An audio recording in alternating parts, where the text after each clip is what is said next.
The overwhelming Hindu majority in the capital was out for revenge. They burned stores, taxis, and buses. Anything that could be identified as owned by Sikhs.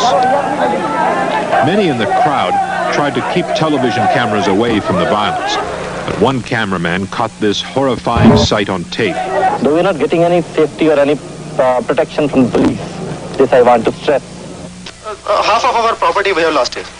Everything has been burnt. They came with bricks, they came with stones, they came with iron rods, iron sheets. What can we do?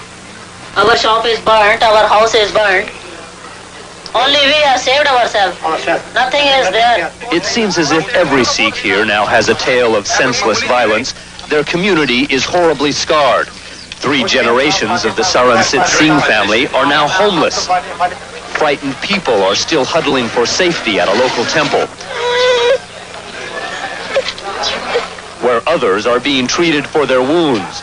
This old man was beaten and burned. Another had one ear sliced off. Johan Singh was defiled in the worst possible way for a Sikh, as his sacred beard and hair were shorn off. His wife showed us a picture of how he used to look.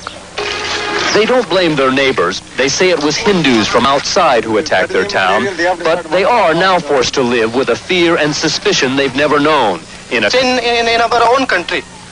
We don't want to leave our country. The question haunting this town now is whether the next generation will feel the same way. Mark Litke, ABC News, Janakpuri. They killed our relatives. Her husband, her father, her brother burnt alive in front of their houses. It has all left scars. Bitter feelings between Hindus and Sikhs, anger fueled at least in part by pictures like this. Whomever the Hindu mob did not burn, it drowned. The government said that for those who had lost a house or a family member, there would be a settlement of something less than $900. For those injured, less than $200. Police officials have been removed from office, and the charge is that in the early days, police did nothing. And at least for a day or two, I think no government existed at all as far as problems of law and order are concerned. They are the sobs of a nation that has suddenly turned on itself. A white-hot rage that began when Hindus started taking revenge on all Sikhs because 2 Sikhs shot Indira Gandhi. They have mercilessly killed everybody. Every town, every city, every village, they are hunting for Sikhs. This woman's husband was pulled from their home and burned alive while she and her 5 children watched. Sikhs have been pulled from their taxis, beaten on trains. A mob pinned down this 7-year-old child and cut his shoulder-length hair, a crime akin to rape for Sikhs who don't cut their hair. The 4-day spree of violence has turned the Sikhs into refugees in their own city. The Sikhs are virtual prisoners in the schools and temples where they have isolated themselves for safety. In Delhi, the harassment and murder of Sikhs often happened in front of the police. The Sikhs looked for protection. The cops looked away. Missing part of it, that when the police themselves cannot protect the citizens, then there's very little a man can do to protect himself. Newsmen trying to tell the story of the Sikhs are kept away by police. CBS News crews that slip past security were often chased away by scores of angry Hindus who don't want the story told. For the Sikhs, it's as if they've instantly dropped to the bottom of India's caste system. Prosperous and wealthy one week, they're camping in temples the next. Some Sikh government officials are too scared to work, teachers afraid to go to school. This is inexplicable. I just can't explain. The damage done to the Sikhs, while brutal and physical, is also social. After decades of living in what they thought was a tolerant city, 4 days of madness exposed the lie. Wyatt Andrews, CBS News, New Delhi. Happening in the Sikh stronghold in Amaritsa, because only government reports are coming from there.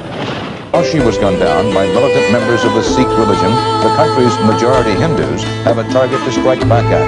Violence erupted in New Delhi and in other major Indian cities as Hindu gangs set fire to the homes of known Sikh members shouting, "Kill the Sikhs." These angry mobs, mostly young Hindus, want revenge, and they're taking it out on every Sikh they can find in cities all over India. Here in the capital, dozens of Sikh businesses have been burned to the ground. Roving gangs have torched hundreds of cars and buses. search for Sikh drivers and passengers. Many Sikhs have disappeared from the streets, taking shelter.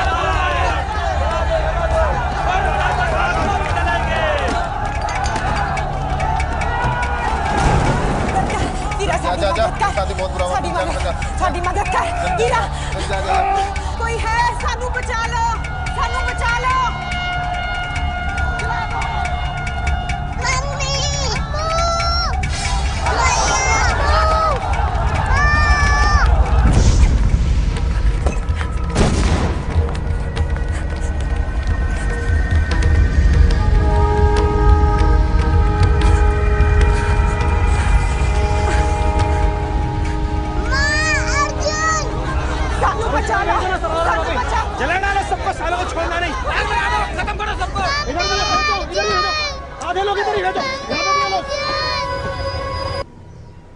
Minister ने किया? Minister ही तो थे, उन्हीं की शय पे हुआ ये सब। उन्होंने ही ऑर्डर दिए थे। पर सारे मिनिस्टर तो शामिल नहीं थे, कुछ बुरे नेता थे जो इसमें शामिल थे ना? सारे शामिल सीखे, पुलिस, अफसर, सरकार, नेता, सारे। पर कुछ अच्छे अफसर भी थे पुलिस और सरकार में। पुत्र, सवाल एक या दो बंदियां दा नहीं, 20 साल तुम्हें अदालतां दे बूए खड़कांदी रहियां। 10,000 बंदा मारा गया, 20 साल गुजर गए ने, सरकारां बदलियां, एक पार्टी आंदी आ, दूजी जांदी आ, दूजी जांदी आ ते तीजी आंदी आ, मगर इंसाफ नहीं होया। मिंद्रा दे कातिल खुले सड़कां ते घूम रहे ने, कोर्ट ने उन्हां नूं सजा नहीं दित्ती। आंटी, हमारे अदालतों में तो सालों लग जाते हैं और उसके ऊपर करप्शन भी है। ऐसे में फैसला कैसे हो सकता है? फैसला तो होता है, जब होना है तब होता है। नवंबर 84 के 2 कातिलों को भी सजा हुई थी।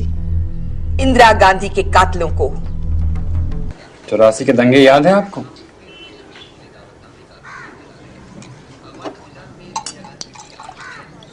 कैसा दंगा? मैंने कोई दंगा वंगा नहीं किया। साले, उन्हें जाकर कोई कुछ नहीं कहता जिन्होंने तेल दिया था लाकर सरदारों को फूंकने के लिए। वोटर लिस्ट लाकर दी थी एक एक सरदार को पहचान कर उसे मारने के लिए। उनसे फटती है क्यों? क्योंकि वो बड़े बड़े सरकारी बंगलों में रहते हैं। ऑर्डर पूरे किए थे बस। कल वो मिनिस्टर आया था कंबल बांटने, काले चश्मे वाला। मैंने उसके मुंह पे कंबल मारा। मुझे नहीं चाहिए कातिलों के कंबल, मैंने कहा।